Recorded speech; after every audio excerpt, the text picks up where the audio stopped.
Alors, bonjour et bonsoir à chacun d'entre vous, chacune d'entre vous. Alors, la petite conférence de ce soir, c'est sur la pleine conscience intuitive dans la vie quotidienne. Donc, j'ai pensé que on avait fait un survol quand même de plusieurs applications de la pratique intuitive à travers les derniers mois. J'ai fait quand même plusieurs du genre de survol. En fait, c'était l'objectif, hein, de faire un survol de toutes les applications que l'on retrouvait dans la formation personnelle. Alors, on n'a pas tout vu en détail, on n'a pas vu tous les thèmes, mais on en a vu quand même un certain nombre.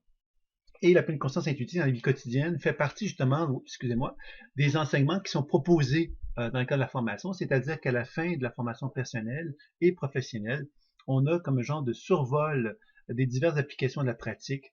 Et ces survols-là, effectivement, nous permettent donc de faire un genre de conclusion de tout ce qu'on a pu voir et de voir de quelle façon qu'on peut l'appliquer dans notre vie de façon plus régulière. Alors évidemment, je vais essayer donc de vous présenter les intérêts, l'avantage en quelque part d'avoir cette habileté-là et de voir de quelle façon que ça peut s'appliquer dans la vie quotidienne. Je vais faire donc des démonstrations aussi sur chacun des trois volets énergétique, psychique et transpersonnel dans la mesure du possible, dans la mesure qu'il y a un intérêt chez vous, bien évidemment, puisque je vais faire ça avec des personnes de la salle qui ont envie donc d'expérimenter la chose. Donc, pleine conscience intuitive dans la vie quotidienne, ça veut dire que quand on arrive justement à faire ce voyage, hein, je pense que vous l'avez peut-être compris, mais je vais quand même le répéter, quand on fait ce voyage dans notre monde intérieur, grâce au support imaginaire, on découvre qu'il est possible de pénétrer à l'intérieur de soi pour commencer à voyager dans un premier temps au niveau de l'aspect énergétique.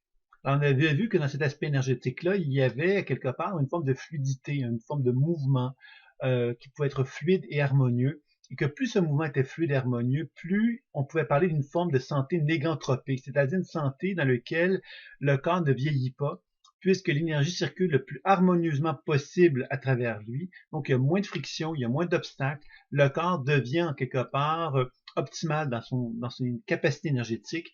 Et évidemment, on se rapproche de la santé parfaite à ce moment-là. Alors, cette santé parfaite que j'avais voulu présenter dans les modules d'enseignement concernant la santé dans le contexte de la formation personnelle et professionnelle, c'était vraiment de vous amener à devenir conscient de la responsabilité qu'on a tous en tant qu'être humain de ne pas simplement subir la situation énergétique dans laquelle on se trouve, mais d'apprendre évidemment à faire une action thérapeutique sur soi ou bien un partenaire pour favoriser donc ce sentiment de bien-être-là et améliorer la santé énergétique et se rapprocher de ce que j'appelais la négantropie. Alors, c'était vraiment le premier volet qu'on avait exploré. Et dans ce volet-là, dans la pratique de la formation personnelle et professionnelle, on apprend vraiment à faire des voyages dans l'aura, dans les organes, dans les chakras. Et à travers ce voyage-là, bien évidemment, on découvre progressivement qu'il est possible de pouvoir porter une action sur la capacité à moi, en tant qu'être humain, d'avoir une bonne conductibilité énergétique. C'est-à-dire que cette conductibilité énergétique-là va signifier justement que je suis dans un état de négantropie versus l'entropie. L'entropie étant une forme d'usure. Alors, ça veut donc dire que si mon corps, moi, se trouve dans des états de perturbation, et ces états de perturbation-là demeurent présents dans mon propre champ énergétique et dans ma propre structure physique, ben, vous l'avez compris que même si je ne suis pas en malade aujourd'hui, ben, si je ne fais rien pour changer la situation ou pour l'améliorer, ben, inévitablement, il va y avoir des perturbations de plus en plus importantes dans mon propre corps. Et ces perturbations-là vont favoriser donc la maladie. Donc, c'est donc important, à mon sens à moi, de devenir conscient que à chaque jour, je peux donc porter une attention vers moi pour observer comment ma circulation énergétique se manifeste dans mon propre corps. Alors, il y avait la pratique de l'enracinement qu'on avait vu et que vous avez d'ailleurs dans le module 1 de la formation personnelle qui est gratuit. Hein. Donc, vous pouvez accéder à cet enseignement-là de l'enracinement. J'encourageais, moi, de le pratiquer pendant 7 jours pour évaluer qu'est-ce qu'on pouvait faire, nous, comme changement, juste en pratiquant l'enracinement pendant 7 jours de notre vie et d'observer effectivement si on améliorait notre situation ou pas. Puis par la suite, bien évidemment, on avait compris que par le biais du décodage intuitif, on pouvait aller chercher des informations sur les problématiques énergétiques que l'on pouvait percevoir pendant l'enracinement. Et ensuite, bien évidemment, par la déprogrammation et les soins, on pouvait changer la situation énergétique que l'on observait dans notre corps pour améliorer notre santé. Et de cette façon-là, évidemment, journalièrement, on peut donc avoir un sentiment qu'on est actif et proactif par rapport aux diverses perturbations qui peuvent exister dans notre propre structure énergétique. Donc, vous voyez que le premier volet qui est assez important dans la pratique intuitive, tant dans la dimension dans la dimension personnelle que professionnelle, c'est vraiment d'apprendre à être capable de gérer cet état de santé-là. Alors, il ne s'agit pas ici de ne pas avoir besoin de thérapeute ou de médecin, il s'agit plutôt ici de s'assurer qu'on n'en aura pas besoin. Alors, on peut en avoir besoin quand même, et par contre, on n'est pas dans une position de soumission par rapport au médecin ou par rapport au thérapeute qu'on va aller voir. On va être capable de comprendre que nous-mêmes avons un rôle à jouer. Et ce rôle à jouer nous rappelle évidemment cette fameuse position de verticalité dont je vous avais déjà parlé, qui est une position où j'apprends justement à reconnaître que je ne suis pas dans une position de résonance avec mon entourage, je suis dans une position d'assumer qui je suis, et qu'en l'assumant, bien inévitablement, je me retrouve dans une position où ma vitalité, où mon énergie m'appartient et qu'elle peut circuler à travers moi, et je vais donc moins projeter ce besoin qui est en moi vers l'extérieur, parce que je vais être capable de l'assumer dans mon propre être. C'est vraiment la démarche que l'on va chercher à développer face à l'aspect santé, et qui va nous permettre donc d'augmenter notre potentiel santé. Alors, si vous avez des questions par rapport au volet dont je suis en train de parler, bien, n'hésitez pas à me les inscrire dans le chat, et tout doucement, à mesure que la conférence va progresser, je vais donc répondre aux questions concernant les domaines, les volets que je suis en train de vous présenter. Donc, le premier volet, c'était donc la dimension énergétique, et on l'a compris qu'il était possible de travailler sur les organes et les systèmes du corps, et on peut travailler d'une façon plus subtile sur l'aspect énergétique à travers donc les chakras et à travers la compréhension de la circulation énergétique qui est en soi.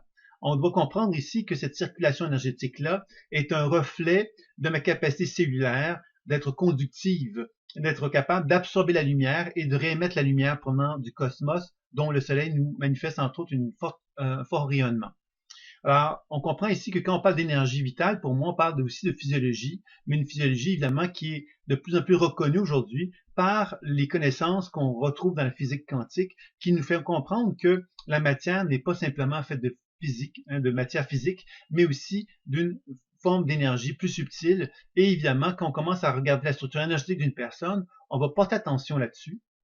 Et c'est dans ce sens-là que toute la pratique intuitive que je vous propose est en quelque sorte une médecine quantique, puisqu'elle nous permet de commencer à vraiment devenir conscient de cette capacité que les cellules ont dans mon corps de pouvoir être capable d'absorber et de réémettre de la lumière d'une façon optimale. Et que si j'observe des zones où c'est moins optimal que d'autres, ben je peux aller porter l'attention pour favoriser un équilibre de plus en plus important dans chacune de ces régions-là. Donc ça, c'était le premier volet, et on peut comprendre ici qu'à chaque jour, je pourrais prendre le temps de simplement porter attention par la pratique de l'enracinement, qui est toute simple, de prendre le temps de simplement observer comment l'énergie circule en moi, et évidemment, par la suite, si j'ai envie d'aller un peu plus loin, je pourrais simplement utiliser les techniques du projecteur de l'écran que vous avez vu dans le module 1, qui était gratuit, mais vous pourriez aussi approfondir, bien évidemment, puisque les modules qui vont suivre par la suite combinent le décodage intuitif avec la déprogrammation et les soins, et qui vont nous amener effectivement à constater qu'il y a une multitude de soins possibles, et cette multitude de soins ont tous pour objectif donc de finalement amener notre corps à parler, en fin de compte, à nous faire part de ses besoins, à nous faire part de la raison d'être des perturbations, à nous faire part des besoins et de qu'est-ce qu'on peut faire pour le soigner, et donc d'amener cette circulation, cette santé, devenir de plus en plus équilibrée et harmonieuse, et de s'assurer ainsi que journalièrement, je peux participer à ma guérison, je peux participer à mon potentiel santé, je peux participer effectivement à me sentir plus dans une position d'alignement où l'énergie va circuler à travers mon être d'une façon plus équilibrante et plus harmonieuse. Donc ça, c'était déjà, donc dans la vie quotidienne, on comprend ici que dans la dimension énergétique, on peut déjà inclure journalièrement une pratique d'enracinement et journalièrement une pratique de décodage, de déprogrammation et de soins, qui n'est pas vu évidemment dans les conférences qui sont présentées ici, puisque là on touche vraiment le noyau de l'enseignement, mais le noyau de l'enseignement, bien évidemment, va s'appliquer dans la formation personnelle et professionnelle à travers une multitude de soins, et évidemment, cette multitude de soins va toujours se combiner à travers trois fonctionnements. Le décodage intuitif qui me permet de comprendre la raison d'être de la perturbation, la déprogrammation qui me permet de modifier la programmation et de la libérer de sa programmation, et les techniques de soins qui vont me permettre de rétablir les flux énergétiques afin de favoriser une négantropie maximale. Donc ça, c'était pour la dimension énergétique.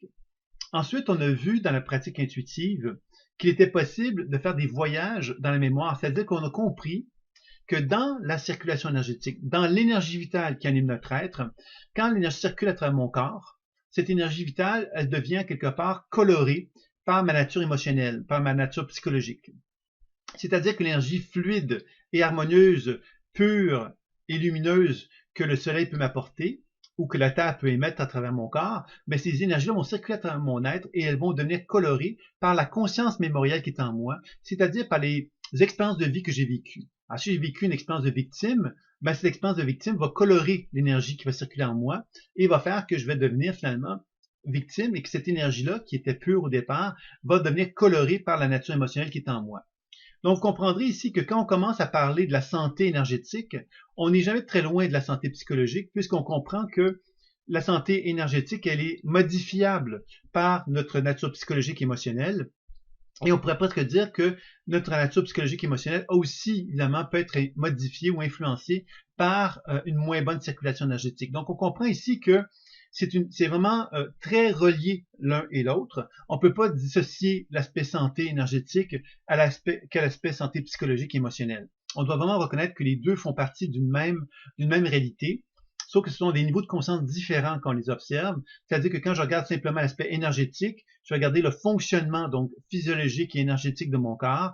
Je vais donc constater qu'il y a des perturbations, des zones d'équilibre qui sont présentes. Et si je commence à approfondir ça, je vais comprendre que ces perturbations énergétiques-là peuvent être en relation donc avec des mémoires, c'est-à-dire avec des expériences psychologiques émotionnelles qui ont pu perturber mon champ énergétique et qui m'empêchent de rétablir les flux énergétiques.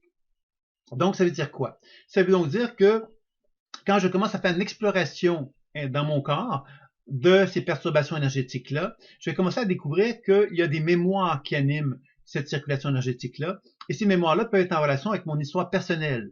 Par exemple, si j'ai vécu à l'âge de 8 ans une expérience de victime, ben cette expérience de victime va finalement faire en sorte que l'énergie vitale qui est associée à cette expérience de victime que j'ai vécue à l'âge de 8 ans, je vais la prendre inconsciemment et je vais la rejeter. Un peu comme si mon système immunitaire disait « Je ne te veux pas, expérience émotionnelle de victime, parce que ça me fait trop mal et je veux te rejeter parce que quelque part, je ne veux plus vivre cet état émotionnel-là. » Alors, inconsciemment, c'est un phénomène que tout être humain fait, ça.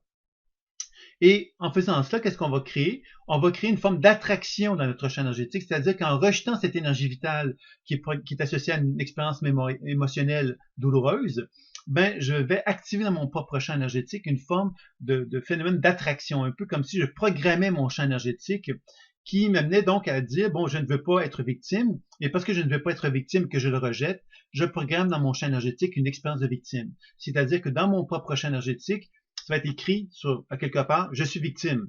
Donc, les gens vont me rencontrer, ils vont pas voir que c'est écrit sur mon fond victime, mais ils vont inconsciemment vibrer avec l'expérience de victime qui est en moi, et il va y avoir une réactualisation des événements de ce que j'ai vécu dans l'expérience de victime quand j'étais enfant, qui vont se manifester dans mon monde concret et qui va m'amener donc à revivre et revivre toujours les mêmes phénomènes.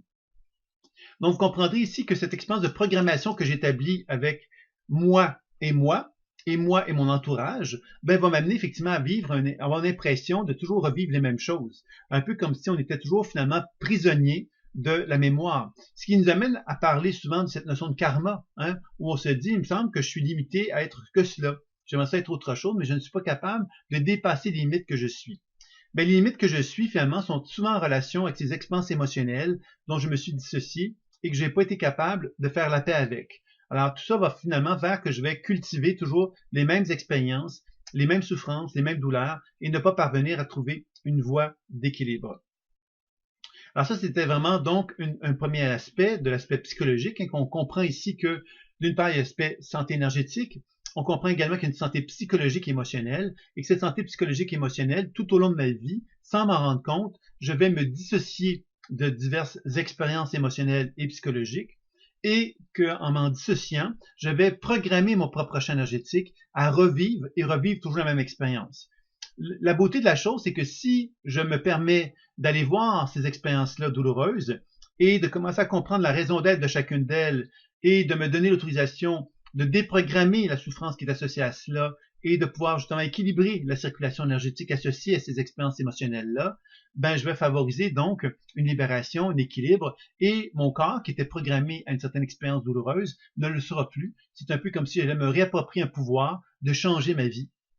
Car je ne serai plus identifié à une souffrance douloureuse, je ne serai plus identifié par exemple à la victime qui est en moi, puisque je vais me permettre de comprendre la raison d'être de sa souffrance, de lui donner tout ce qu'elle a besoin pour qu'elle ne soit plus dans cette souffrance-là, et de me permettre de me réharmoniser à elle, qui va faire que je vais donc finalement ne plus être dans un phénomène de programmation, mais plus dans un processus d'harmonisation avec moi-même, où je ne rejetterai plus cet aspect-là de moi, ce qui va faire que je vais me sentir plus unifié avec mon être. Et dans cet état d'unification-là, je vais être dans une position de verticalité, bien évidemment, hein, parce que si je rejette des émotions qui sont en moi, je vais automatiquement créer une position d'attraction et de résonance avec l'extérieur. Et c'est cette résonance-là qui va favoriser justement ce qu'on appelle la loi de l'attraction, c'est-à-dire faire venir à nous des gens qui vont nous activer en nous des processus inconscients que l'on ne veut pas, mais qui vont être activés grâce au fait que justement, on est programmé sans s'en rendre compte et que le travail de réharmonisation que l'on effectue tout au long de notre vie va nous permettre donc de renouer le contact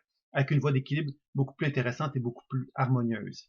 Alors, c'est un des volets donc, de la santé psychologique. Ça veut dire quoi? Ça veut dire qu'une personne qui est équilibrée psychologiquement parlant et émotionnellement parlant, c'est une personne qui n'est pas en dissociation avec elle-même. C'est-à-dire qu'elle n'a rien rejeté d'elle-même. Elle a appris donc à faire la paix avec tout ce qu'elle est, tout ce qu'elle a déjà été et tout ce qu'elle est aujourd'hui. Et elle peut donc à ce moment-là assumer complètement et harmonieusement qui elle est véritablement.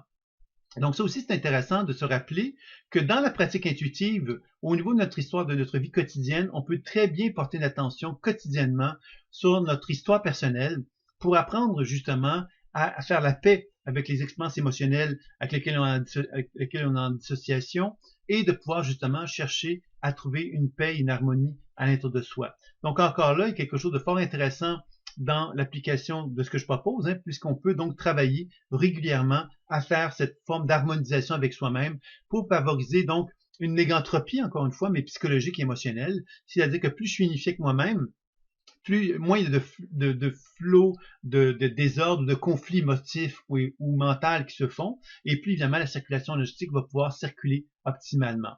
Donc, vous voyez ici que ce qu'on peut appeler la négantropie s'applique très bien à la nature psychologique et émotionnelle dans le contexte de mon histoire personnelle.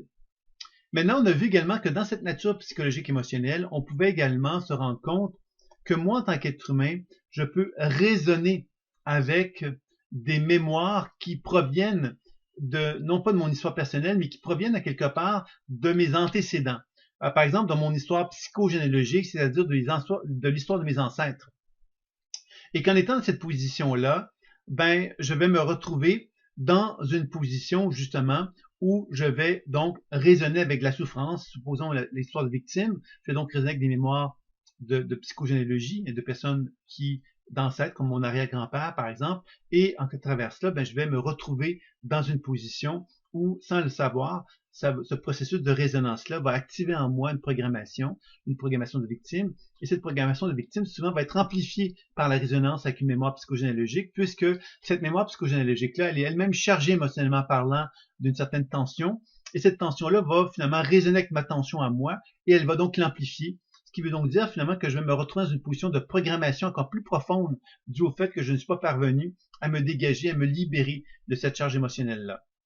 Donc, en effectuant un travail de cet ordre-là, je vais apprendre évidemment donc à pouvoir aller plus en profondeur dans ce travail de libération que j'effectue avec moi-même en faisant un travail donc où je vais aller voyager dans la mémoire de l'ancêtre en question pour arriver à décoder ses besoins, pour sa raison d'être, de la libérer de sa programmation par la déprogrammation et de la soigner pour qu'elle puisse se décharger, qu'elle se libère de mon propre champ énergétique. Et en se libérant, ben moi, je vais pouvoir me récupérer qui je suis. Et en me récupérant qui je suis, bien évidemment, je vais pouvoir m'harmoniser à moi-même. Et de cette façon-là, il va y avoir un phénomène de libération qui va en résulter. Et nous avions vu que cette libération-là permettait deux choses. Elle permettait de faire un travail sur l'histoire globale de mon histoire psychogénéalogique. Donc, je pouvais avoir un impact sur un ancêtre, mais aussi sur ma famille au complet, puisque ma famille pouvait aussi bénéficier du travail que j'avais effectué, puisque si des gens dans cette famille-là qui résonnaient avec cette mémoire-là, ben le changement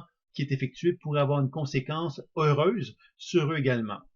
Donc, on comprend ici qu'à travers ce cheminement-là, bien évidemment, on apprend à se libérer de cette programmation-là. Puis évidemment, si on fait ça régulièrement, ce genre de travail-là, ben, quotidiennement même, on apprend donc à comprendre que dans notre intérieur, il y a des mouvements de la vie, parce qu'on ne peut pas croire que la vie, elle est figée. C'est-à-dire qu'à chaque jour, on bouge, on évolue, on progresse. Il y a des événements de la vie qui nous confrontent également à plein de choses. D'ailleurs, la beauté de l'application de la pleine conscience intuitive dans la vie quotidienne, c'est de constater aujourd'hui, qu'est-ce que j'ai vécu? aujourd'hui, qu'est-ce que la vie ou l'univers m'a donné comme message? Alors, ce que l'univers m'amène comme message, ben, quelque part, ça répond à cette fameuse loi de l'attraction. Et si on comprend qu'on est responsable de ce qui se manifeste vers soi, ben, on comprend quelque part qu'on doit justement assumer que qu'est-ce qui s'est manifesté vers nous n'est pas étranger justement à ce que nous sommes. Et le fait qu'on soit capable de reconnaître cela, bien évidemment, ça nous permet de pouvoir commencer à développer une zone de responsabilité par rapport aux interactions qu'on peut avoir avec notre entourage. Alors, vous voyez que dans ces conditions-là, on apprend évidemment donc journalièrement à accueillir ce que la vie nous transmet comme message, comme information, et évidemment par les techniques de décodage, de déprogrammation de soins, de pouvoir faire les actions requises pour chercher à s'harmoniser le plus possible dans notre cheminement, dans notre développement.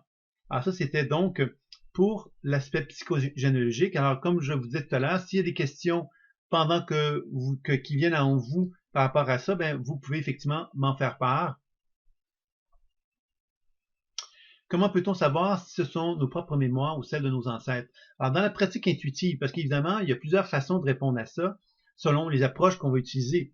Moi, ce qui m'intéresse, évidemment, c'est de vous parler de l'aspect intuitif, mais c'est certain que dans la pratique que je propose, on va apprendre, évidemment, à découvrir que l'énergie vitale est donc de l'énergie vitale, qui est donc reliée à une physiologie énergétique et physiologique, hein, une physiologie physique, pourrait-on dire, qui vont donc dire qu'on peut voyager à l'intérieur de notre corps pour évaluer notre santé énergétique. Puis par la suite, bien évidemment, on va commencer à découvrir qu'il est possible d'évaluer notre histoire personnelle, notre santé psychologique et émotionnelle, qui est en liaison donc avec notre histoire personnelle. Maintenant, cette histoire personnelle-là peut résonner avec des mémoires d'autres vies et des mémoires d'ancêtres. Ça veut donc dire que comment peut-on savoir savoir si ce sont nos propres mémoires ou celles de nos ancêtres? D'abord et avant tout, ce sont nos propres mémoires. Ça, il faut le comprendre très clairement. On est en résonance avec des mémoires psychogénéalogiques d'ancêtres parce que nous avons des mémoires qui résonnent avec ces mémoires-là. Alors, quand on commence à faire un travail intuitif où on élargit notre champ de conscience et on apprend justement à être en interrelation avec les résonances possibles que l'on peut avoir avec des mémoires provenant de nos ancêtres, on comprend qu'il y a donc un phénomène de résonance entre mon histoire personnelle et celle de mes ancêtres. Et dans ces conditions-là, il y a donc des mémoires personnelles et des mémoires d'ancêtres qui sont en jeu, et que ça va finalement amplifier le processus inconscient, qui va faire qu'on va être souvent encore plus limité, je dirais, par l'expérience qui se vit, parce que quelque part, il y a effectivement une forme d'amplification qui peut se vivre grâce au fait que mon histoire personnelle résonne avec une mémoire psychogénéalogique qui est chargée aussi. Alors ces deux charges-là vont finalement amplifier les charges émotionnelles qui sont en moi et vont faire que ma programmation dans mon propre champ énergétique va devenir encore plus lourde et va faire que les gens qui vont se manifester à moi vont résonner avec une lourdeur émotionnelle plus importante. Donc les expériences émotionnelles qui vont être en liaison avec ça vont être beaucoup plus lourdes et plus difficiles à gérer parce qu'effectivement, elles vont être plus chargées d'émotions. Alors, je ne sais pas si je suis clair, Sylvie, par rapport à ça, mais c'est ça un petit peu qu'on va chercher à faire, et que dans la démarche intuitive, on apprend à voyager dans notre histoire personnelle, mais quand on travaille avec la psychogénéalogie, on travaille vraiment avec un autre niveau de conscience dans lequel on va retrouver la mémoire psychogénéalogique, donc nos ancêtres. Et on va constater que ces mémoires de psychogénéalogie-là vont donc résonner avec notre histoire personnelle. Donc, il y a vraiment comme des champs de conscience. Le champ de conscience énergétique physique, le champ de conscience énergétique, le champ de conscience de ma mémoire personnelle, de mon histoire de vie, le champ de conscience de mes ancêtres, qui est un autre champ de conscience qui est complètement distinct. Et chacun de ces champs de conscience-là peuvent résonner les uns avec les autres, qui vont faire qu'effectivement, on va se retrouver dans une position où notre état de santé peut effectivement être plus chargé à cause de ces résonances-là qui se font d'une façon répétitive dans chacun de ces niveaux de conscience-là, par exemple. En fait, il ne faut pas faire la différence entre nos propres mémoires et celles de nos ancêtres. Je comprends pas la question, Sylvie, ou la constatation que tu fais, parce que c'est pas ça que je voulais dire du tout. Ce que je veux dire, effectivement, c'est que la mémoire, en fait, il faut la faire la différence, en fait. Voilà. Parce que l'histoire personnelle que moi je vis, en fin de compte, parce qu'on a souvent tendance à se dire, par exemple, dans la notion de, quand on est dans une position d'horizontalité, qu'est-ce qu'on va faire? On va dire, c'est pas de ma faute. C'est la faute de mon père, c'est la faute de ma mère, c'est la faute de mon grand-père, c'est la faute de mon arrière-grand-père, et ainsi de suite. On va donc développer une position d'horizontalité. C'est-à-dire qu'on devient irresponsable et on se dit, c'est pas de ma faute, il y a des méchants qui ont fait quelque chose et j'en subis les conséquences aujourd'hui. Ça, c'est vraiment la position d'irresponsabilité. Maintenant, la position de verticalité me ramène à me dire, ben non, Je peux pas dire que c'est la faute de mon arrière-grand-père s'il se passe quelque chose. Parce que s'il se passe quelque chose aujourd'hui dans ma vie, c'est parce que justement, je résonne avec cette histoire-là, avec cette histoire de grand-père-là. Donc, ça veut donc dire que moi-même, je suis chargé émotionnellement parlant d'une émotion similaire. Ça veut donc dire quelque part que je suis en résonance avec son histoire à lui.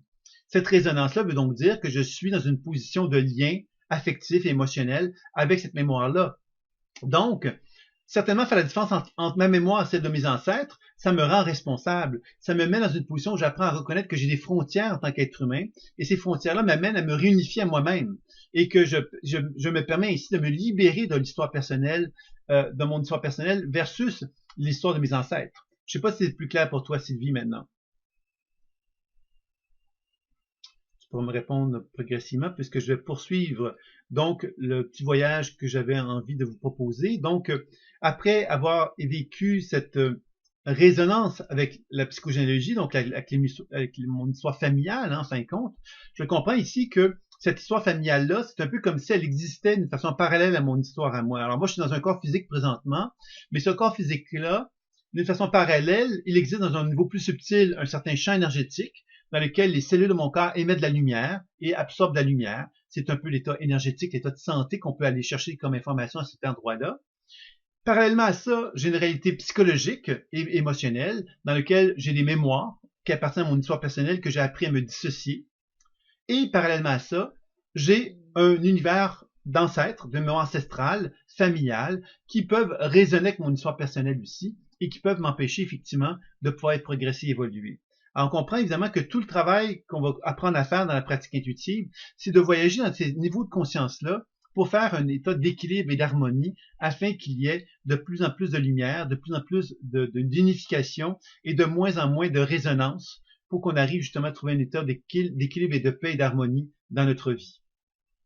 Si on poursuit effectivement ce chemin-là, ce voyage avec la mémoire, on constate que au-delà de cette mémoire psychogénéalogique ou ancestrale, on résonne avec les mémoires d'autres vies.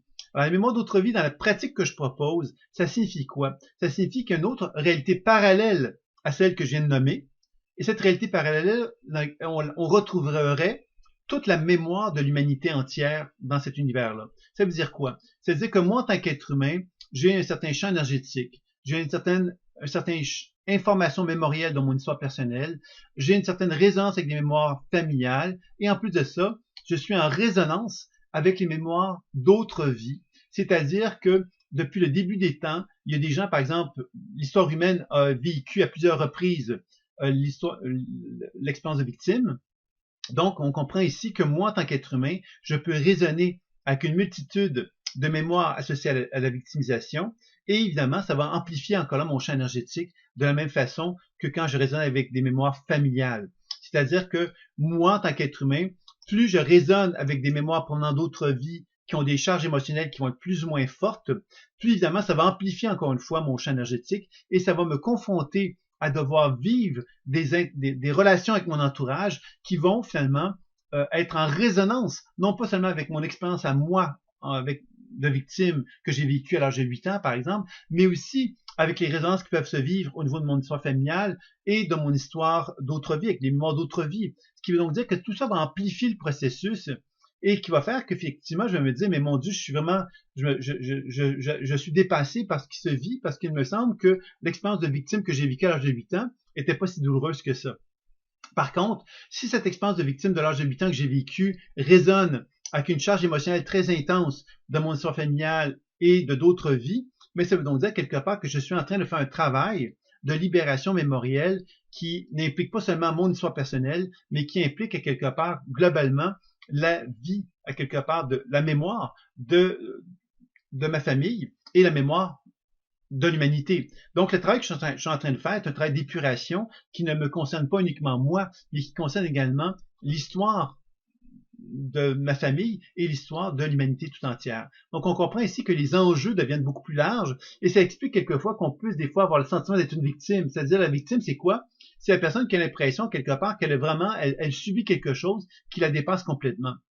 Alors, qu'est-ce qui nous dépasse complètement? C'est souvent, quelque part, cette incapacité qu'on a de faire la paix avec nous-mêmes. Et faire la paix avec nous-mêmes, ça implique justement de se réunifier à nous-mêmes et de ne plus donc raisonner avec les souffrances qui ont pu se vivre à travers notre histoire familiale ou celle de d'autres vies. Et que plus on apprend à faire cela, plus on apprend à renouer contact avec des frontières plus saines, plus harmonieuses, et on est de moins en moins dans l'espèce de, comment dire, d'océan de mémoire et d'émotions qui pourrait effectivement nous faire perdre notre centre, hein, parce qu'on pourrait se sentir pris par des flots émotionnels qui pourraient nous amener à réveiller en nous de nouveaux flots émotionnels, et ainsi de suite, qui ferait qu'on pourrait se perdre complètement dans le flot des émotions de notre histoire personnelle, dû au fait qu'on serait en résonance avec des mémoires d'autres vies. On retrouve ces phénomènes-là, évidemment, dans des phénomènes comme par exemple les maisons hantées ou les cas de possession. Plus particulièrement, hein, quand on dit que quelqu'un est possédé, ça veut dire quoi? Ça veut dire que cette personne-là a une certaine charge émotionnelle dont elle s'est dissociée, et cette charge émotionnelle-là, elle a été en résonance, à son insu, avec des mémoires ancestrales, familiales ou d'autres vies, et tout ça va finalement générer un processus inconscient qui va s'amplifier à un point tel que la personne va finalement ne pas être capable de le gérer. Et que quelquefois, lorsque ces charges émotionnelles sont trop fortes et qu'on n'est pas capable de les conscientiser, bien évidemment, ça va manifester des phénomènes paranormaux. Et ces phénomènes paranormaux-là vont effectivement être identifiés par des phénomènes de possession, etc. Malheureusement, très souvent, les gens vont se rendre irresponsables de ça en se disant « je suis malchanceux, j'ai une entité qui est en moi, je ne sais pas comment ça se fait, mais elle a pris possession de mon corps. » Alors comme si on était finalement irresponsable de ça.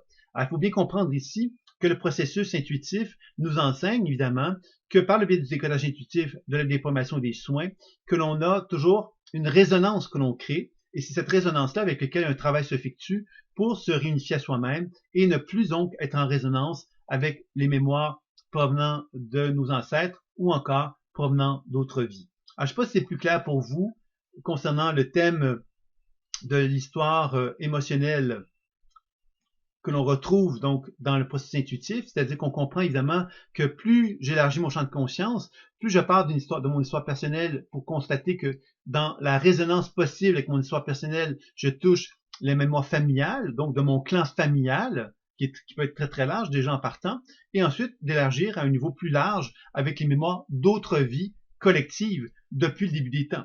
Donc, on comprend ici que tout ce processus-là est un long voyage, un grand voyage possible où on apprend à se dégager, à se libérer.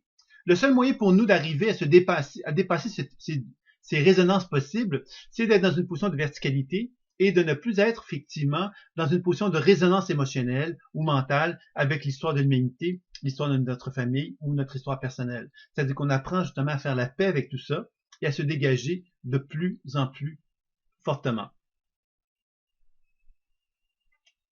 Bien sûr, Sylvie, qu'on peut avoir aussi des charges émotionnelles d'autres vies ou d'ancêtres qui sont positives, et c'est bien que tu en parles. Alors évidemment, il y a deux grandes classes de mémoire dans le processus intuitif qu'on va identifier.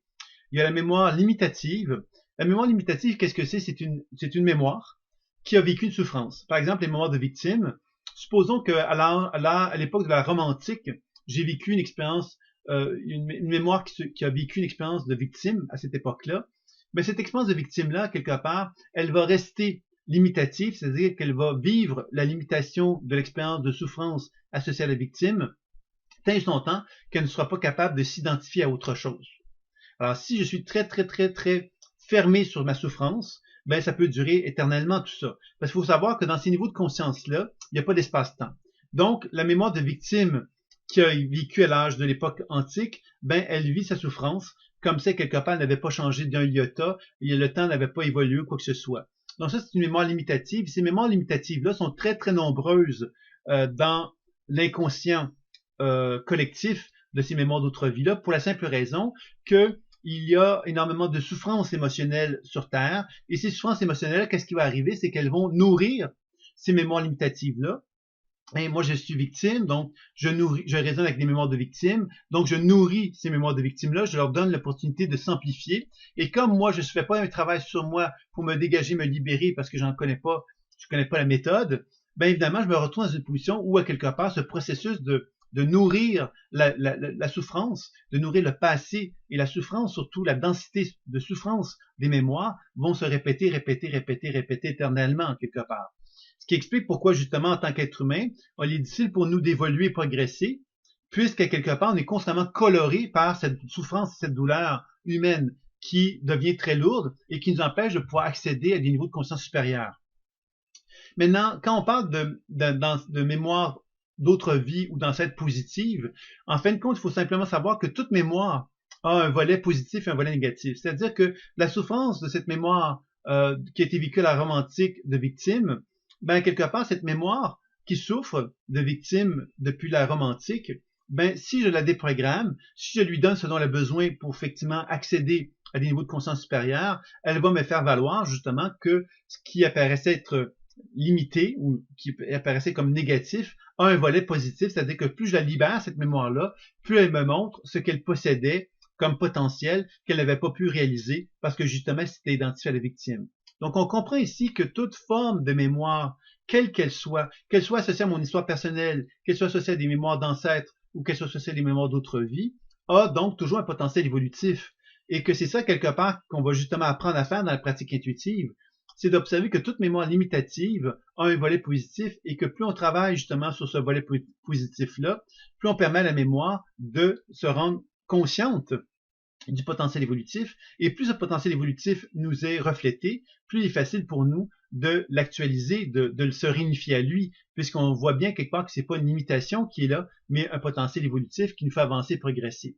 Donc on comprend ici, Sylvie et les autres également, que le travail consiste justement à jamais voir une mémoire comme étant limitative. Il n'y a aucune mémoire qui est strictement limitative. Il n'y a aucune mémoire qui est négative, en fait, ou qu'on pourrait qualifier de dire, ah, c'est une énergie qui est négative, ou je ne vais pas communiquer avec ça.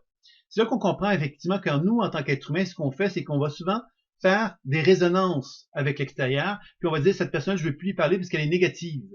Alors, quand on commence à parler comme ça, on fait des projections vers l'extérieur. On doit comprendre que si cette personne-là, on la considère comme négative, c'est parce que moi, en tant qu'être humain, je suis en résonance avec la charge émotionnelle qu'elle me fait vivre, cette personne-là, et je ne suis pas capable d'être dans une position de verticalité. La verticalité me ramène vers une responsabilité par rapport à cette relation-là, et je comprends que cette émotion-là que je vis de colère, par exemple, que je peux vivre vis-à-vis d'une personne, mais cette colère-là, elle est en résonance avec quelque chose, une souffrance qui est en moi. Et que si j'apprends à comprendre cela, je comprends que l'émotion de colère qui est en moi est une émotion limitative et que si j'apprends à déprogrammer cette mémoire-là, je vais comprendre à quelque part qu'est-ce que la vie m'enseigne, qu'est-ce que la vie veut m'enseigner pour que je réapprenne à me reconnecter avec une nature plus évolutive et plus positive. Alors, je ne sais pas si c'est plus clair pour toi, Sylvie, et pour les autres, bien évidemment, s'il y a des gens qui ont des questions, des commentaires par rapport à ce qui est dit, n'hésitez pas à me le faire savoir. Alors donc, on a compris ici un peu le voyage de la mémoire finalement. C'est-à-dire que à travers la pratique intuitive, on apprend donc à découvrir qu'on a une histoire personnelle, on apprend à découvrir que cette histoire personnelle résonne avec des mémoires familiales et elle peut également résonner avec des mémoires d'autres vies. Et on a compris, grâce à la question de Sylvie, que ces mémoires-là ne sont jamais négatives. Hein? Elles ont toujours un volet positif si on est capable justement de se rendre réceptif à la nature évolutive de ces mémoires-là. Et c'est là que la déprogrammation va s'avérer un outil fort important pour nous aider justement à nous mettre en liaison avec cette nature évolutive qui est en soi. Donc moi je vous dirais que c'est ça qui serait déjà fort important à bien comprendre et à bien cerner, c'est que nous en tant qu'être humain, on apprend à devenir responsable de soi par cette capacité que l'on a de commencer à faire un travail sur notre histoire personnelle, sur l'histoire familiale et mémoire d'autres vies en reconnaissant le rôle que l'on a à jouer dans ces résonances-là. On n'est donc pas victime, on est au contraire partie prenante de tout ça, et que plus on apprend à travailler là-dessus, mais plus on apprend à reconnaître que ce qu'on pourrait appeler des énergies négatives ont un volet positif, et que c'est ce volet positif-là qui va nous permettre de nous évoluer et progresser. Si moi je m'identifie à des mémoires en disant qu'elles sont négatives, vous comprendrez que ce que je suis en train de faire, je suis en train de me figer intérieurement et de m'identifier complètement égoïquement parlant avec la mémoire en question, et je ne suis plus dans une position de verticalité, mais je suis vraiment en train de projeter vers cette mémoire-là des intentions, à quelque part, de dire, ben, celle-là est négative, donc je ne veux plus lui parler. Et on sait que la loi d'attraction nous enseigne que plus je rejette quelque chose, plus je vais activer dans mon propre champ énergétique une programmation. Donc, vous comprendrez ici que tout le travail de réunification qu'on cherche à faire dans la pratique intuitive est vraiment fondamental pour apprendre à se libérer de la mémoire et permettre de nous donner accès à ce que j'appellerais la dimension spirituelle, qui est la troisième volet de la pratique, où on cherche justement à se relier donc à notre âme, hein, c'est-à-dire qu'on se libère de l'histoire mémorielle avec laquelle on est en résonance, pour accéder progressivement à une nature plus évolutive et plus spirituelle. Et cette nature plus évolutive et plus spirituelle, bien évidemment, c'est de constater que quand je suis dans une position d'alignement, ben je suis en interrelation avec l'énergie tellurique qui circule à travers mon être, mais je peux également développer une conscience qui va me libérer de la mémoire et me permettre d'accéder à un niveau de conscience plus élevé, où la lumière pure pourrait être présente, où la mémoire humaine n'est plus présente, où je commence à contacter ce que je pourrais appeler Dieu ou l'énergie intelligente, sage et pure, qui n'est plus colorée par l'histoire humaine. Alors imaginez simplement un seul instant que vous n'êtes plus du tout en relation ou en référence avec l'histoire humaine et qu'on commence à se référer à quelque chose d'inconnu qui nous met en contact avec une forme d'énergie évolutive, qui nous met en relation avec notre nature, notre mission de vie et qui nous permet à quelque part d'expérimenter une forme de paix intérieure, de calme, d'harmonie, où on sent justement que toute cette charge émotionnelle qui est en soi, ben, elle n'est plus là parce qu'on n'est plus coloré par la dimension humaine. Alors c'est là qu'on commence à toucher la dimension spirituelle. Et cette dimension spirituelle-là, évidemment, nous permet de commencer à comprendre que l'influx spirituel, qu'est-ce qu'il émet? Ben, il émet une énergie de lumière pure qui va descendre à travers les diverses sphères, donc à travers les mémoires d'autres vies, à travers les mémoires ancestrales, à travers mon histoire personnelle, à travers mon champ énergétique et à travers mon corps physique, et que plus ce flot d'énergie est harmonieux et équilibré, plus je suis dans une position de verticalité, et plus je permets justement à une forme de légantropie, encore une fois, de se manifester, une santé parfaite, de se manifester, puisque je suis capable de me connecter avec ma mission de vie, avec ma nature profonde. Je perds de moins en moins de temps à vibrer ou à résonner avec des mémoires qui me font perdre du temps et de l'énergie. Je suis de plus en plus dans un processus d'économie avec mon être et je me sens de plus en plus en état d'équilibre et de paix avec moi-même. Alors c'est là qu'on touche vraiment cette nature spirituelle qui va nous amener à découvrir qu'il est possible, en étant à ce niveau de conscience-là, de pouvoir collaborer avec des guides, avec des êtres de lumière. Ces êtres de lumière ne sont pas colorés par notre histoire humaine et ces êtres de lumière-là vont pouvoir travailler en collaboration avec nous si on en sent le besoin pour faire un travail sur justement les niveaux de conscience des mémoires d'autres vies, mémoires ancestrales, mémoires personnelles, notre santé énergétique et physique pour effectivement faire un travail d'ancrage et d'incarnation, d'intégration plus profond qui va nous permettre donc d'arriver à se sentir de plus en plus en état d'harmonie et de paix. Ce qui veut donc dire que dans la vie quotidienne, on fait un travail de gestion de notre santé énergétique et physique, comme j'ai présenté précédemment. Au niveau psychologique et émotionnel, on vient de comprendre qu'on peut faire un travail journalier où on peut constater que la loi de l'attraction nous enseigne des expériences de vie avec lesquelles on pourrait réagir et raisonner en pointant du doigt des gens autour de soi, mais que plus on apprend à reconnaître cet alignement qui est en soi, plus on permet justement à cette nature justement de verticalité de prendre forme en soi et d'être moins en moins dans un processus de victimisation, mais de responsabilisation. Ce travail de responsabilisation nous amène à élever notre conscience pour commencer à vibrer à la nature spirituelle. Et cette nature spirituelle-là, bien évidemment, on va chercher à la développer par des exercices, des expériences de méditation, des expériences justement de pratiques spirituelles qui sont enseignées dans le cadre de la formation également, dans lesquelles on apprend effectivement à collaborer de plus en plus clairement avec cette sagesse intelligente pour qu'on soit en état de paix et d'harmonie le plus possible, je dirais. Donc voilà, c'était les trois grands volets de la pratique. Alors, je ne sais pas si vous avez des questions concernant ce que je viens de vous présenter sur la nature plus spirituelle également, qui était le thème dont je voulais vous parler aussi. Donc, on a vu qu'il y a trois volets, donc l'aspect énergétique, l'aspect psychologique et émotionnel et l'aspect spirituel, qui sont donc les trois grands volets de la pratique que l'on cherche à développer. Puis évidemment, après ça, à travers cette voie, ce développement de ces trois applications-là, on constate qu'il est possible de pouvoir justement s'accompagner avec des outils, un journalier qu'on a vu en partie, hein. Je ne l'ai pas présenté en détail, mais vous avez compris quelque part qu'il y avait plein de techniques qui nous étaient enseignées, qui nous permettaient donc d'apprendre à nous accompagner dans le processus de guérison, c'est-à-dire que journalièrement, on peut s'accompagner pour arriver à être de plus en plus en état de paix et d'harmonie à travers notre vie. C'est un peu l'objectif que l'on se fixe à travers la démarche personnelle. Puis dans le professionnel, bien évidemment, on va apprendre à développer des outils pour être capable d'accompagner un partenaire dans cette démarche-là que je vous ai présenté donc à l'instant. Est-ce qu'il y aurait des questions sur l'ensemble de ce qui a été dit? Je vous laisse le soin de les écrire si vous avez des questions. Et progressivement, si vous êtes intéressé, bien évidemment, on va aller vers les démonstrations. Donc, sur l'aspect énergétique, psychologique et spirituel. Donc, s'il y a une personne qui est intéressée à une démonstration, ben, elle peut aussi me faire part. Et s'il y a des questions, bien évidemment, vous pouvez aussi me faire part. Donc, c'est le moment d'y aller pour l'un ou pour l'autre. Si vous avez des questions ou des réflexions, ou un désir de démonstration, ben, vous me faites part et on va commencer donc à procéder pour pouvoir approfondir cela.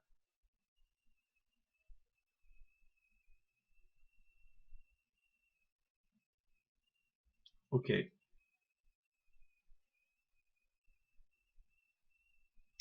Donc, Sylvie qui voudrait, donc, est-ce que tu as un thème particulier que tu voudrais qu'on aborde, Sylvie?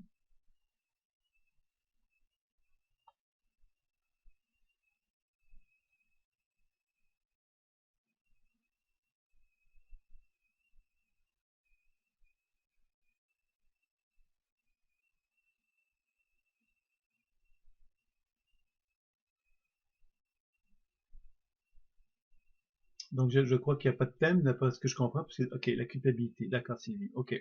Donc, on va regarder simplement euh, le thème de la culpabilité, mais on va le présenter sous trois volets. Évidemment, de façon sommaire, mais quand même, pour montrer un petit peu les trois volets dont je viens de parler. Donc, je vais commencer avec l'aspect énergétique, pour commencer.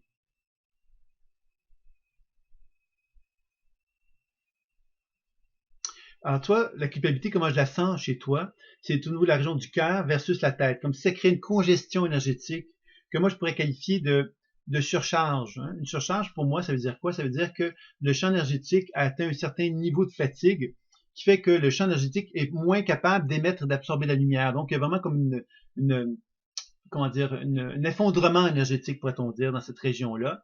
Et cet effondrement énergétique-là, qu'est-ce qu'il fait?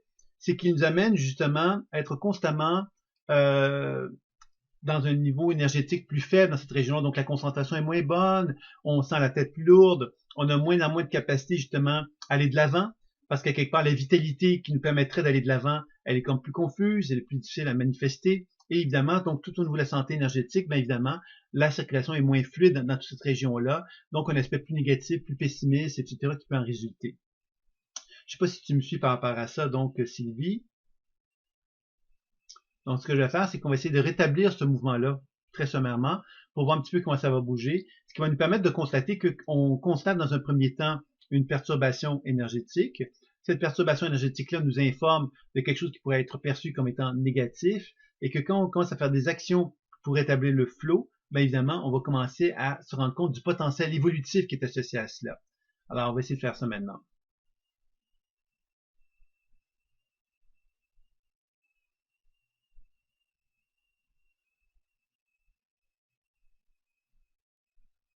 Quand on essaie de rétablir le flot d'énergie entre le cœur et la tête, ce qu'on constate finalement, c'est que plus l'énergie circule du cœur à la tête, plus il y a des prises de conscience qui s'effectuent en toi qui t'amènent à te dire, c'est ça la réalité. C'est ça objectivement ce qui s'est passé, c'est ce que moi je crois, c'est ce que moi je reconnais, et ça je n'accepte pas ça ne me convient pas, etc. Donc cette apparente culpabilité dont tu me parles, elle est beaucoup liée au fait que des gens te disent, ben non, c'est pas ça, tu t'es trompé, c'est pas ça que je voulais dire, c'est pas ça que j'ai voulu faire, tu te trompes, c'est un malentendu.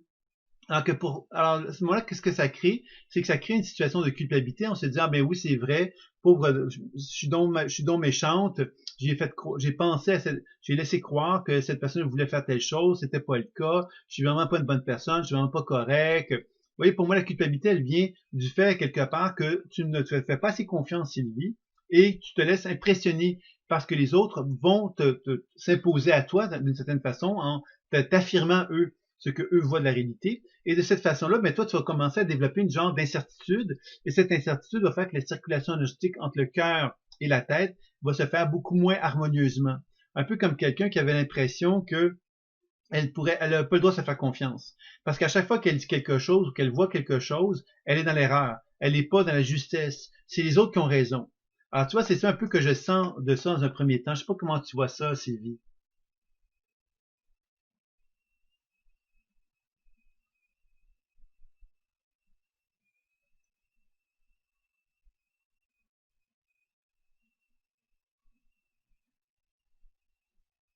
C'est toi, ce qu'on sent, c'est que plus l'énergie circule, puis plus on sent quelque part qu'il y a une affirmation en toi qui prend forme.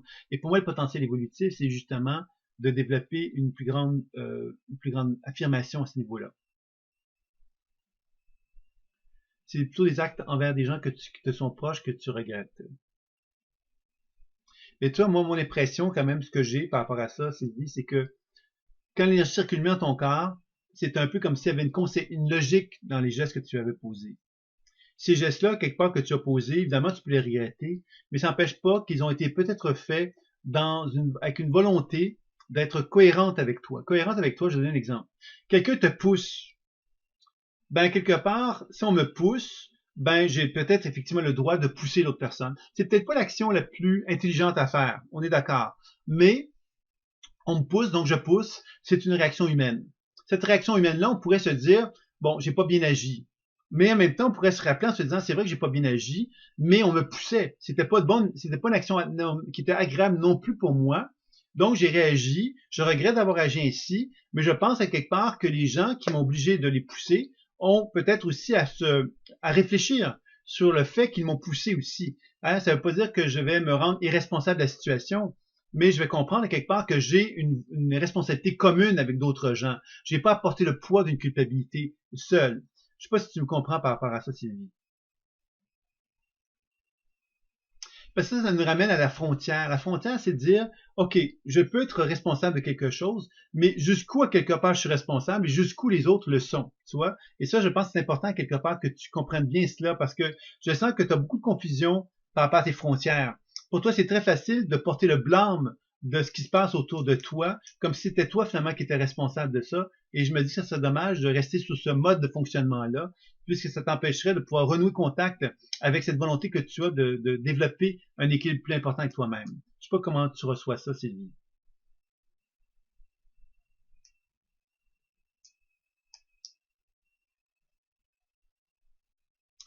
C'est plutôt ça. Donc, oui, quand je n'ai pas toute la culpabilité sur moi, peut-être à tort. Moi, j'en suis convaincu que c'est peut-être à tort, Sylvie, parce que quelque part, tu as certainement aussi à poser un regard. C'est ça, quand je fais rétablir la circulation avec la tête, on voit que dans ta tête, quand la tête commence à mieux fonctionner, elle commence à faire des prises de conscience. Les prises de conscience, c'est plus de se dire je suis coupable, c'est de se dire mais qu'est-ce qui s'est passé? Et objectivement, qu'est-ce qui s'est passé m'amène à conclure que j'ai peut-être agi d'une certaine façon parce qu'il y avait des raisons au fait que je devais agir d'une certaine façon. Donc, on commence à comprendre que ce qu'on a fait comme réaction, on a une responsabilité, bien sûr, mais on n'en est pas responsable uniquement. On a donc une co-responsabilité. Et c'est sans doute bien que tu prennes un papier et un crayon et que tu prennes le temps de te reconnaître le droit de valoriser cette co-responsabilité-là pour que tu apprennes à t'assumer aussi dans le fait que tu as réagi parce que tu avais donc des raisons aux réactions que tu avais commises. Et ces réactions-là, quelque part que tu as mises en place, ont été provoquées par des événements aussi. Donc, ça veut pas dire que tu veux te rendre irresponsable, ça veut juste dire quelque part que tu veux remettre les pendules à l'heure pour justement ne plus être dans une position de victime. Parce que la victime, c'est celle qui se sent responsable, qui se sent coupable, qui a l'impression quelque part que c'est toujours de sa faute.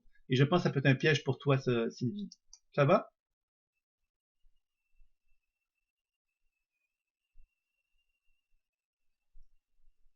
Et tu vois, si on continue dans cette direction-là, c'est juste pour voir un petit peu l'aspect psychologique et émotionnel associé à cela, et qu'on commence à regarder l'aspect psychologique et émotionnel, on va voir que d'autres choses, tu sais, quand je te disais que c'est une autre réalité, moi ce que je vois, c'est que dans ta réalité psychologique et émotionnelle, ce que je vois, c'est comme une mémoire qui est étendue sur le sol. Et cette mémoire-là qui est étendue sur le sol est vraiment en relation avec tes jambes et ton bassin. Alors, c'est donc pas du tout en liaison avec le haut du corps. Donc, tu vois que quand on regarde l'aspect énergétique, il y a donc une incidence au niveau de l'aspect cœur-tête. Et quand on regarde d'un point de vue psychologique émotionnel, on voit davantage une relation avec le bassin et les jambes. Comme si, effectivement, il y avait comme un sentiment d'abattement qui était là. L'abattement, c'est de se dire, je fais toujours des gaffes, je fais toujours des niaiseries, je fais jamais correctement, c'est de ma faute, c'est de ma faute, c'est de ma faute, et c'est de ma faute. Et ce que ça veut donc dire quelque part que pour réparer les fautes que j'ai commises, il va falloir que je sois hyper gentil, hyper correct avec les gens autour de moi pour leur faire comprendre que je regrette infiniment ce que j'ai fait et que finalement, je suis à leur service pendant des mois et des mois, j'exagère en le disant comme ça, et que c'est comme ça, quelque part, que je vais pouvoir démontrer à ces gens-là que je suis une bonne personne et que finalement, les erreurs que j'ai commises n'étaient que finalement que des erreurs, que je ne suis pas comme ça au fond de moi-même, etc., etc. Alors moi, je pense qu'il faut falloir que tu observes cette façon de comporter qui est en toi, parce que c'est vraiment la victime. Alors tu parles de culpabilité, mais moi je parlerais de victime. La victime est quelque part qui ne se donne pas la permission de se mettre dans une position de force et d'autorité envers son entourage. Parce que celle qui se met dans une position d'autorité et de force devant son entourage, elle reconnaît quelque part qu'il est hors de question qu'elle se retrouve dans une position où elle va être au service des autres. Parce que si elle fait ça, elle se respecte pas. Alors, tu te respectes pas si tu fais ça, Sylvie. Donc, en te retrouvant dans une position où tu te respectes pas, tu vas inévitablement recréer des conditions favorables pour qu'à un moment donné, tu fasses quelque chose que tu regrettes et que de nouveau, tu te retrouves dans une position de culpabilisation parce que tu vas finalement toujours ne pas être à la hauteur. Et c'est ça, quelque part, qu'on te reflète aussi. Tu n'es pas à la hauteur, donc tu as un prix à payer, et le prix à payer va être le suivant, et ce qui fait que ça va devenir un genre de cercle vicieux. Et ce cercle vicieux-là n'est pas quelque chose d'heureux pour toi, et qui te garde dans une position de souffrance, et de limitation, j'irais jusqu'à dire, qui te garde dans une forme de karma également, de limitation, et de jamais pouvoir accéder à autre chose que ce que tu viens de vivre là. Je sais pas comment tu reçois ça, Sylvie.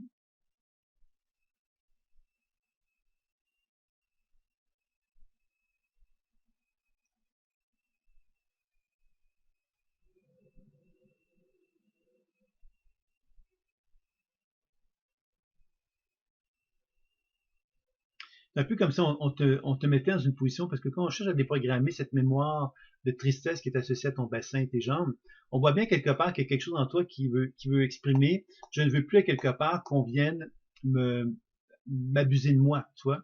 Alors, tu me réponds, c'est vrai, les personnes ont pardonné, mais moi, je ne me suis pas pardonné. Ça, c'est une première chose. Puis aussi, le fait que tu ne sois pas pardonné, ça te met dans une position où ces gens-là, c'est facile pour eux de te pardonner, parce qu'ils comprennent que tu vas faire plein de choses pour te faire pardonner d'eux.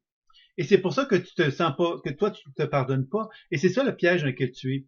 Si tu arrêtes de te pardonner, de ne pas te pardonner, ça veut donc dire quelque part que tu te mets dans une position d'assumation où tu te retrouves dans ta position de verticalité. Et dans cette position de verticalité-là, tu te donnes l'opportunité de commencer de nouveau à croire en toi, à croire en tes capacités, à croire que tu n'as plus envie d'être la victime, que tu n'as plus envie de te soumettre aux autres. Parce qu'il faut bien comprendre que les gens qui te pardonnent vont bénéficier d'une certaine façon du fait que toi, tu te pardonnes pas. C'est-à-dire que toi, tu vas vouloir te faire pardonner d'eux.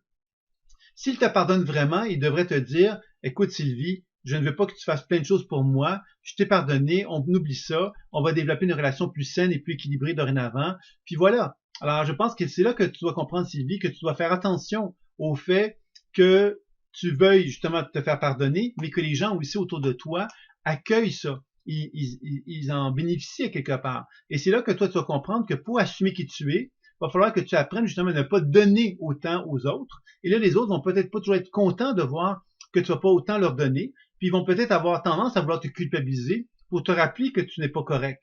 Il va falloir que toi, tu apprennes à assumer justement le fait que toi, tu n'as plus envie de développer une relation dans cet ordre d'idées des choses-là. Tu as envie de reconnaître à quelque part ton envie d'être en plus grande harmonie avec toi-même dorénavant. Je sais pas comment tu reçois ça, Sylvie.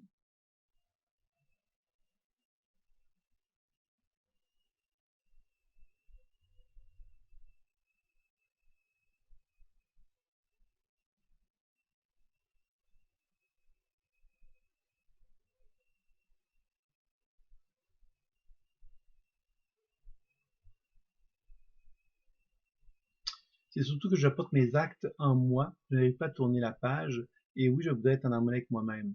Oui, mais pour être en harmonie avec toi-même, Sylvie, il va falloir que tu t'affirmes.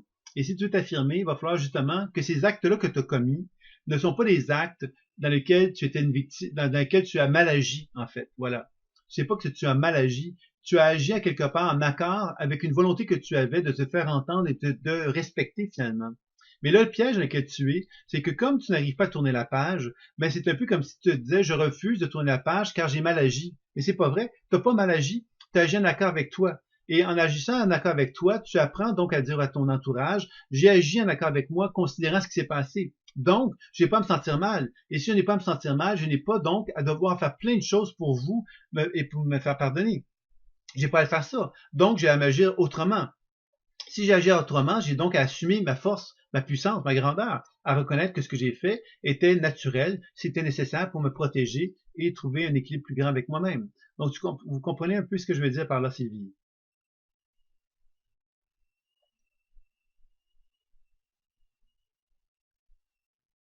Donc, vous voyez que c'est là qu'on touche également, si on regarde l'aspect spirituel de la chose, si on regarde le troisième volet, ben, le troisième volet, c'est qu'une autre réalité, encore une fois. Ce qu'on constate, c'est un peu comme le poids du monde sur ses épaules. Comme si, au niveau de l'alignement au soi supérieur, il y avait vraiment comme dans des épaules un sentiment de vouloir porter le poids du monde sur ses épaules, un peu comme l'impression qu'on est responsable. On est responsable de tout. Et que quand quelqu'un nous dit quelque chose, on en est responsable. C'est comme, je vais vous donner un exemple. Ah, je respire mal aujourd'hui. Ben vous allez dire, ben, c'est de ma faute. Cette personne-là respire mal parce que moi, j'ai pris trop d'air. Là, je donne un exemple très exagéré, hein, mais c'est pour faire comprendre que c'est très facile pour vous de vous responsabiliser par rapport à ce qui se passe autour de vous. Donc, les gens, ils font rien. Ils vous disent simplement qu'ils sont pas bien, puis que parce qu'ils sont pas bien, ben vous reconnaissez que c'est votre faute. Alors, vous devez apprendre justement à assumer que c'est pas parce que vous dites, par exemple, non à quelqu'un que vous êtes responsable du fait que cette personne soit triste parce que vous lui avez dit non. Vous lui avez dit non parce que ça vous convenait pas. Si elle est triste, c'est son problème. Vous n'avez pas, vous, à vous sentir obligé à ce qu'elle se sente de bonne humeur parce que quelque part, elle voudrait que vous lui disiez oui. Vous comprenez? Alors, c'est là que vous commencez à comprendre, évidemment, que dans votre champ énergétique, il y a vraiment une difficulté pour vous de vous donner la permission d'exister. Comme s'il fallait toujours s'excuser, toujours essayer de se faire, de se pardonner à quelque part, de se faire pardonner d'exister. Et je pense que c'est là un petit peu qu'il y a un piège pour vous à ce niveau-là, Sylvie. Je sais pas comment vous recevez ce que je viens de vous dire.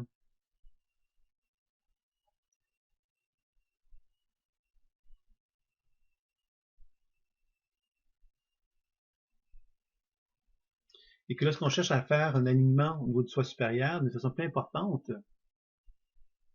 ben, vous voyez, ce qu'on sent à quelque part, c'est qu'il y a un détachement à faire. Puis ce détachement-là, c'est de constater effectivement qu'il y a plein de gens qui s'attendent de vous plein de choses. C'est un peu comme si vous aviez une responsabilité sur vos épaules de devoir faire plein de choses. Et quand vous dites c'est vrai, je piétine, non, c'est pas vrai, vous piétinez. Arrêtez d'être sévère avec vous-même. Vous devez comprendre à quelque part que ce que moi je pourrais vous dire, qu'est-ce qui est vrai, c'est que vous vous rendez responsable des autres. Et que parce que vous vous rendez responsable des autres, vous êtes dans un processus de vouloir vous faire pardonner par eux tout le temps quelque chose qui ne vous appartient pas. Et que quand vous allez commencer à assumer ça, vous allez vous rendre compte effectivement qu'à l'intérieur de vous-même, vous avez de la colère.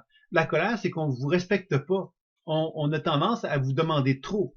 On a tendance à trop vous solliciter, à trop vous demander, à vous donner l'impression que vous n'avez pas le droit donc d'exister. Et je pense que c'est là que vous avez un piège à bien cerner puis à bien comprendre. Et c'est là que vous avez sans doute à reconnaître qu'en dedans de vous, il y a une femme qui a envie de se lever debout puis de dire stop, je n'ai plus envie de servir tout le monde et de me sentir responsable de tout le monde. J'ai envie de me commencer à me donner la permission d'exister pour moi-même. Vous voyez ce que je veux dire un peu, Sylvie?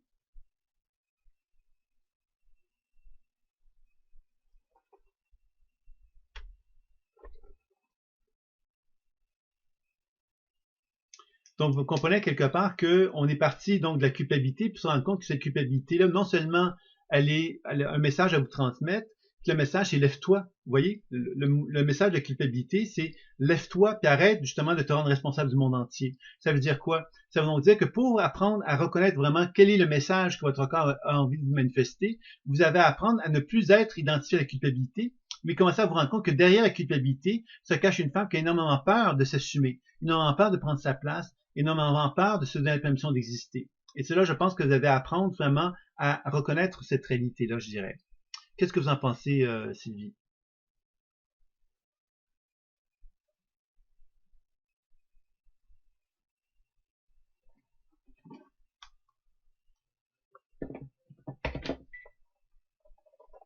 Donc, c'est un petit peu la démonstration que j'avais à vous transmettre, Sylvie.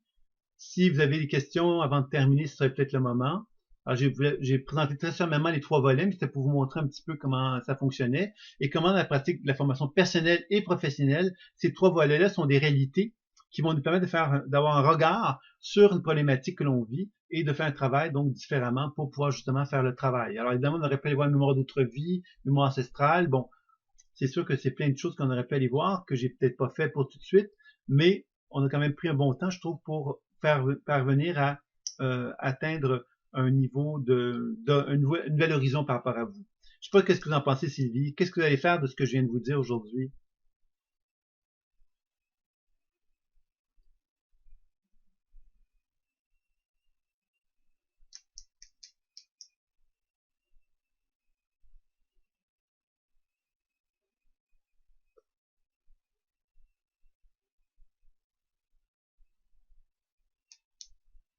Alors, s'il y a des questions, je vais profiter aussi de l'occasion, évidemment, parce que s'il y a des questions par rapport au processus que j'ai fait, concernant la mécanique de la chose, ou encore sur des thèmes qu'on a vus aujourd'hui, ben, vous pouvez toujours poser vos questions, bien évidemment, puisqu'on va se diriger maintenant vers la fin.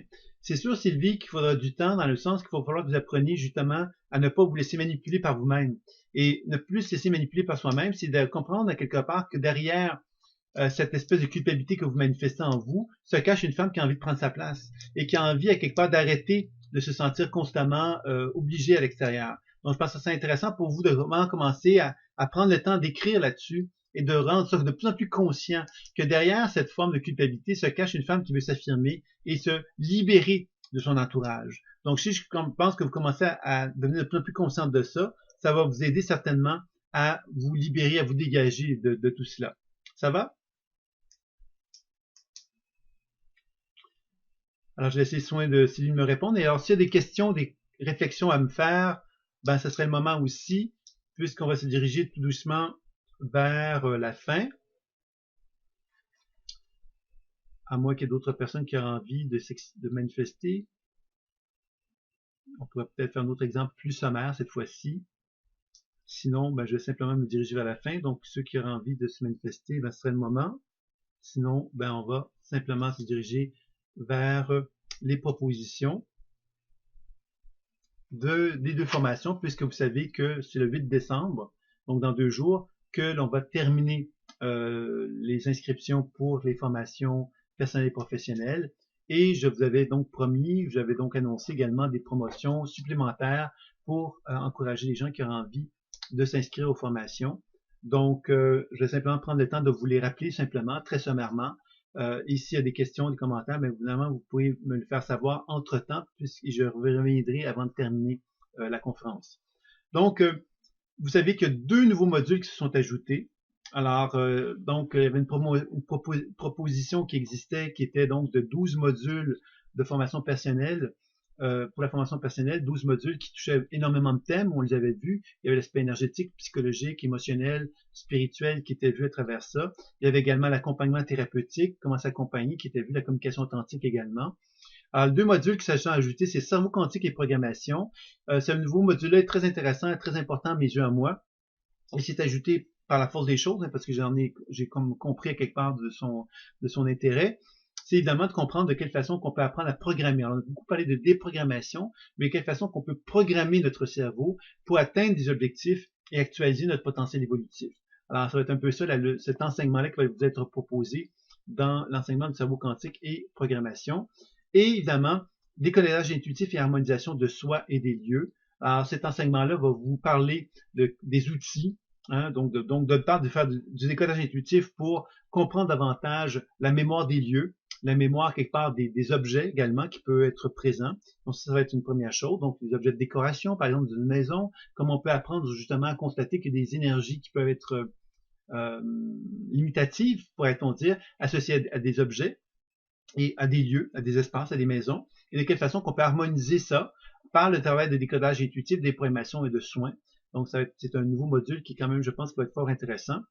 Il y a évidemment un module qui s'appelait alimentation intuitive qui était déjà en promotion également, donc qui est toujours disponible dans la formation. Et évidemment, vous avez tout l'ensemble des autres modules d'enseignement. Donc, ça vous fait 14 modules d'enseignement complets. Donc, vous avez 14 webinaires. Des webinaires, ce sont des modules, ce sont des invitations à des rencontres comme celle que je viens de faire avec vous, dans lesquelles vous pouvez poser vos questions pour intégrer la pratique. Donc, ça vous fait quelque chose d'assez riche comme formation. Ça dépasse la formule d'une année, en fin de compte, mais vous avez donc une série d'enseignements qui va vous être proposée. Et en plus de ça, vous avez 12 mini-consultations. Donc, j'ai décidé d'augmenter le nombre de mini-consultations. Il y en avait 7 au départ. J'ai décidé d'en augmenter à 12. Donc, comprenez que 12 mini-consultations, ce sont des moments privilégiés que vous avez avec moi ou un de mes collaborateurs, avec lesquels vous prenez le temps de pouvoir vous accompagner à l'intérieur de chacun des mois. Donc, vous avez vraiment comme un genre de suivi mensuel, en plus de l'enseignement qui vous est donné. Donc, il y a quelque chose d'assez exceptionnel qui vous est proposé là. Le prix de la formation, c'est 995 € ou 995 $. Donc, c'est quand même quelque chose. Vous pouvez faire des paiements uniques ou à 3, ou à 6, ou à 12. Il y a une autre promotion qui s'ajoute en plus, c'est que vous pouviez faire un paiement à 6 sans frais. Donc, ça voudrait dire que ça vous revient à 995 € ou 995 $, même si vous faites un paiement à 6. Pour bénéficier de cette proposition-là, il vous faut m'envoyer un mail à contact@commercialdéveloppementconscience.com ou aller sur un de mes sites et faire un envoi simplement d'un mail et me disant que vous êtes intéressé à vous inscrire à cette formation-là, à bénéficier de l'offre qui vous est proposée. Alors, vous comprendrez que c'est quelque chose de vraiment fort avantageux, encore une fois. Vous avez toujours la garantie 30 jours qui vous permet de pouvoir expérimenter le premier module et de voir comment vous vous sentez avec et de pouvoir vous dire, bon, ben voilà, moi, je vais donc je vais donc pouvoir l'expérimenter, puis ça vous convenait pas, bien évidemment, une possibilité à l'intérieur des 30 jours de vous faire rembourser aussi. Donc, vous voyez qu'il y a quelque chose de très, très riche dans la formation personnelle que je vous ai proposé. Et évidemment, la formation professionnelle, c'est exactement tout ce que je viens de vous nommer qui s'ajoute. Alors, au départ, ce n'était pas ça qui était prévu. J'avais prévu, évidemment, un certain nombre de modules d'enseignement de la formation personnelle. Il n'y avait que 4 mini-consultations. J'en ai ajouté donc 8 de plus pour la formation professionnelle. Vous avez les modules d'enseignement que je viens de vous présenter qui se sont ajoutés. Vous avez un stage de 5 jours, un stage en présentiel qui vous permet donc de vraiment intégrer la pratique d'une façon très, très concrète. Vous avez les 4 modules d'enseignement professionnel qui vous sont proposés. Alors, vous avez quelque chose de quand même très, très riche. Vous avez évidemment la supervision qui est très, très complète également qui vous est proposée. Tout ça pour 1995 € ou dollars. Et les propositions 1, 3, 6, 12 paiements s'appliquent également. Et vous avez une promotion supplémentaire avec le 6 paiements sans frais qui s'applique aussi pour la formation professionnelle. Donc, vous voyez qu'encore là, c'est quelque chose d'intéressant, toujours avec la garantie de 30 jours qui vous est proposée également. Donc voilà, c'était un peu ce que j'avais à vous proposer. Donc vous avez jusqu'au 8 décembre pour vous inscrire pour ceux qui seraient intéressés. Évidemment, donc, avant de terminer, je m'arrêterai ici pour vous dire simplement s'il y a des questions, des commentaires, ce serait encore le moment pour que je puisse y répondre. Alors s'il y a des gens qui ont des questions, des commentaires, ben faites-le moi savoir rapidement avant qu'on conclue la rencontre de ce soir. Puis entre-temps, bien évidemment, moi simplement, je vais vous remercier d'avoir bien voulu participer donc à cette conférence qui est donc enregistrée. Donc vous allez sans doute recevoir dans les prochains jours l'enregistrement de cette conférence-là qui va donc vous permettre de pouvoir justement, encore une fois, bénéficier d'une relecture, d'une réécoute de cet enregistrement-là de la conférence si vous le souhaitez. Donc voilà, alors je vais m'arrêter ici. Évidemment, ce que je vous dirais peut-être avant de terminer, c'est que si vous êtes intéressé, il existe des possibilités de consultation durant la période des fêtes avec moi ou encore avec des collègues à moi. Il suffit simplement de me faire part si vous êtes intéressé pour pouvoir justement bénéficier. Ça peut très bien se faire à distance puisque vous l'avez vu avec Sylvie qu'on peut très bien faire même sans que je voie la personne arriver à faire des consultations qui peuvent être très riches et intéressantes. Donc voilà, alors je vais m'arrêter ici. Je vous remercie d'avoir bien voulu participer. Et je vous dis donc à très bientôt pour la suite. Au revoir. Très belle soirée.